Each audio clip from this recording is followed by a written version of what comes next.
So the second factor affecting their product choice would be social media. Now, social media does have a really huge impact globally on parents of every country, but I'd like to argue that in China this would play a bigger role for a few reasons. First of all, China has a really overcrowded healthcare system. So these are typical images taken from a children's hospital in China. So because China doesn't have a GP system, parents, when their kids are sick, normally take them to a large hospital like this, and they're typically quite overcrowded, especially for the better hospitals out there. So because they don't keep a consistent record of their children's health either, so parents are thinking, where can I go for those advice as an alternative? Social media, obviously, and these are some of the apps that are currently trending in China, and they service every need of the parents from advice to purchase. And by March 2018, parenting apps have reached a monthly user in China of 82 million users, and 90% of them are seeking parenting information from these apps. And more notably, over 70% of the app users are actively seeking advice on nutrition. So here's a table outlining what do China's parents use the apps for, what functions are they looking at. Firstly, it's quite general parenting knowledge, which is 76%, and with 40% we'll keep using in the future. Nutrition is the second largest category, 73%. And then the other things would be kids radio, shopping, and creating articles, and so on and so forth. So nutritional information is not only most browsed, looked at, they're also most kept and shared. And KOLs on these social medias are playing a huge role because people see them as being very trustworthy with professional advice. These are some examples, and just the scale they're reaching, I'll talk quickly about. Ding Xiang, Dr. Ding Xiang, Nicole Mama, and Dr. Su Yitao are some of the most trusted advisors in this space. If you look at their numbers, 2.2 billion views per year, 20 million fans, and Nicole Mama has 12 million fans, and she also is selling products. And Dr. Su Yitao has over 8 million fans, and he also is the author of key parenting columns, which is how he started his business, so to speak. And he also has a parenting app called 育学园, which is recognized as one of the most authoritative apps out there in this space.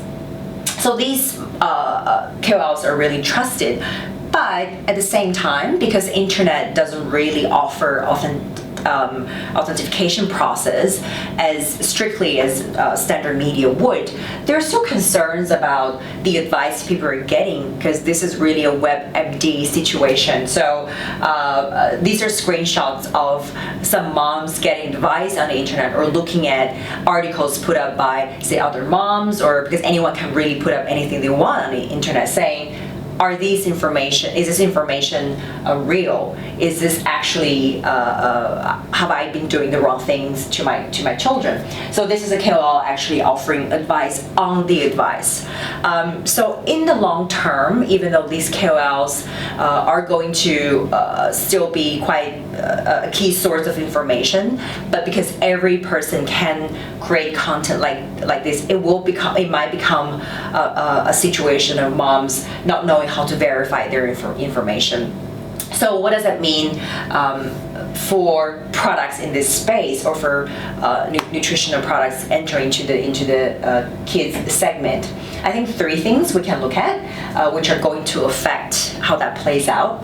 Firstly is parents are becoming younger. Secondly is quality 30s nutrition. I'll go into a little bit of each one. So younger parents, the survey shows that who were born in the 90s, for example, versus the 80s parents are not following foreign brands as blindly as their previous counterparts. So whereas 80s parents are quite into brands and they see brands as a cue of quality, the post-90s may not necessarily see a famous brand and automatically trust it. That's why they are, I think the survey says that they're buying more Chinese products. They're also going back to the food is nurture, so naturally derived products route as well. So the implication is brands is no longer the be all and end all signal consumers are looking for. What are they looking for are these things. One is accreditation of safety and quality, still high up there, and I think will always be for products in this category. Nutritional formulation. So they've had all the standard DHA, omega-3, zinc and iron. So what's more out there in the market? How is this formulation going to better service my children's needs? How is this more compared to what I had before? And thirdly is nutrition.